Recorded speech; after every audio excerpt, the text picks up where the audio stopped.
Average UK completion time, 150 days. HMO management, 4 times the admin of buy-to-let. Sale fall-through rate, 34% in the UK. I'm going to say something that is going to annoy the passive income gurus on Instagram. Property is not a passive investment. It's a job. Sometimes it's a 2 a.m. job because a boiler in a 6-bed HMO could just decide to commit suicide at 2 a.m. Everyone wants the keys, the mailbox money, and the freedom. But if you're an entrepreneur like me, you know that return on time is just as important as return on investment. Today, I'm stripping back the facade and I'm going to show you the actual work to wealth ratio of buy-to-let, flips, SA, and REITs. By the end of this video, I'm going to show you the only way to invest in UK real estate where you would actually do zero work. It's not just hiring a letting agent, it's a mathematical pivot that 90% of real estate investors overlook. Let's get into the data.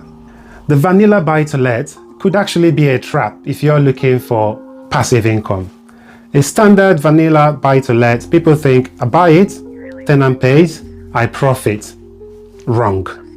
Let's look at the numbers. The average UK house price is roughly £285,000. You put down a 25% deposit, that's over £71,000. Now, this is where the hidden workload starts. You've got the conveyancing lag. In 2024 and 2025, the average time from offer accepted to completion in the UK is 150 plus days. That is 5 months of chasing solicitors, reviewing surveys, and stressing over mortgage valuation. That is not even an investment yet. That is a project management role. Then the tenant comes in.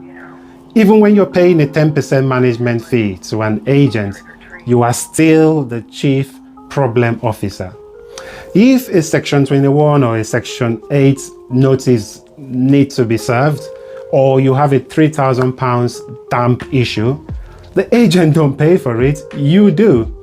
You're still going to be the one analyzing the quotes and managing the cash flow.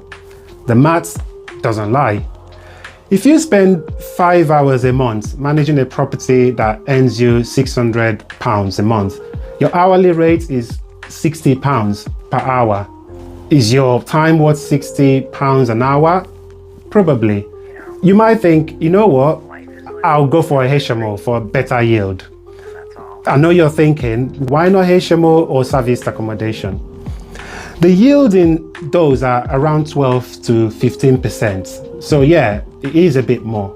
But let's talk about the actual operation of those. A HMO is not just a property. You're dealing with 6 different personalities under one roof. The wear and tear is like 3 times higher than a single let. A HMO normally requires about 300 to 400% management time. But SA or Airbnb, that is a property business. You're managing cleaning, you're managing pricing. You could end up spending about 10 hours a week running one unit. Or you could pay a management company 20 to 25% of your gross. Suddenly, that passive dream is like a full-time IT gig without weekend off. Okay, so what about flipping? I can hear you say that. Buy low, refurb, sell high. Yeah, it sounds sexy on TV and Instagram, but let's be real. You're navigating a double gauntlet. You're fighting through the buying process, legal, finance, sourcing, and then you're fighting through the construction bit, and then you enter the selling process.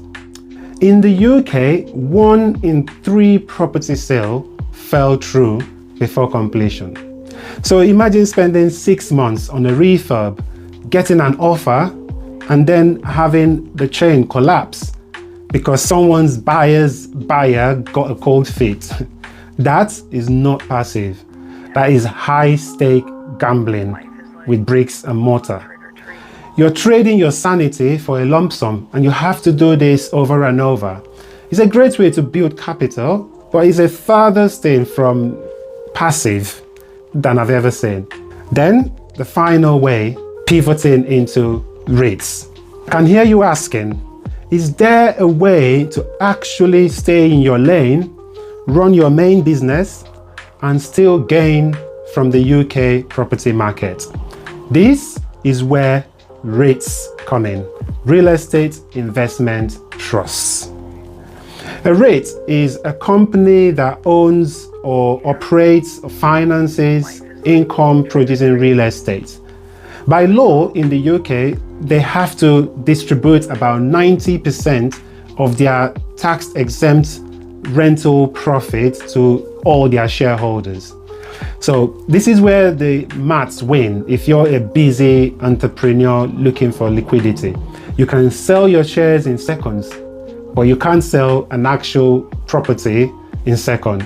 So it also offers you diversification, because that 50k you invest in a REITs buys you a slice of warehouses, shopping centers, GP surgeries.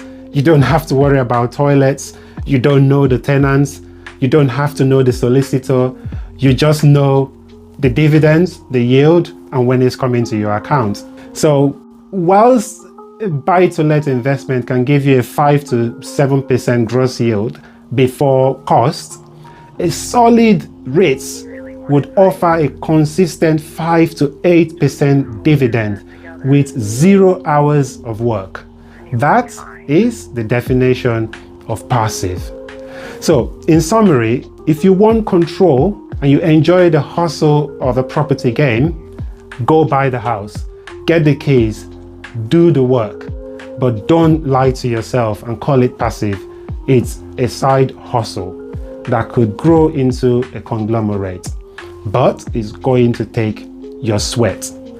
But if you want your money to work as hard for you as you would do in your other business without having to pick up the phone or chase anyone, then look into REITs or syndicate. Any property investments you want to go into is a tool.